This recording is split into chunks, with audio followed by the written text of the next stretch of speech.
Hello friends, இன்றைக்கி இந்த வீடியோவில் நம்ம பார்க்க போகிறது SQL மல்டிபிள் சாய்ஸ் கொஸ்டினோட டே 5க்கான கான்டெஸ்ட் கொஸ்டின்ஸ் அண்ட் ஆன்சர்ஸ் தான். என் பேர் சுபாஷ். நம்ம சேனலை இன்னும் சப்ஸ்கிரைப் பண்ணலாம். சப்ஸ்கிரைப் பண்ணிவிட்டு வாங்க நம்ம வீடியோக்குள்ளே போகலாம்.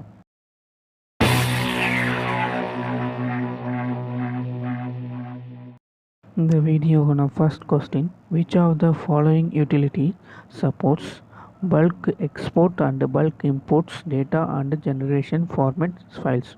Option A ICP utility, option B BCP utility, option D C DCP utility, option D all of the mentioned.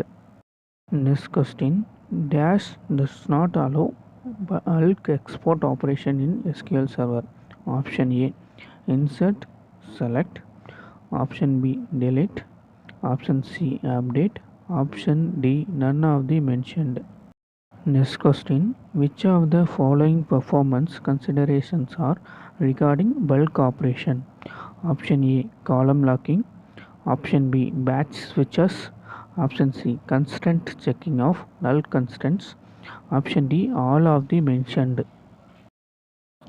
Next question, dash parameter specifies the number of rows in a batch in bulk insert script.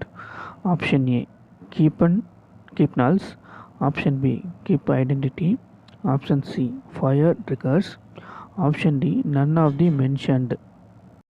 Okay friends, in the video final question our final question is, which is the default field determinator for the insert in SQL Server? Option A comma, option B full stop, option C parenthesis, option D brackets. Okay friends, இந்த கொஸ்டின்ஸ்க்கான answer உங்களுக்கு தெரிஞ்சதுன்னா comment செக்ஷனில் இந்த மாதிரி ஆன்சரை pink பண்ணுங்கள். உங்கள் friends and சர்க்கிளுக்கும் இந்த மாதிரி கான்டெக்ட்டை பற்றி நடக்குதுன்றதை சொல்லுங்கள். நம்ம சேனலை இன்னும் சப்ஸ்கிரைப் பண்ணலைன்னா சப்ஸ்கிரைப் பண்ணி சப்போர்ட் பண்ணுங்கள்.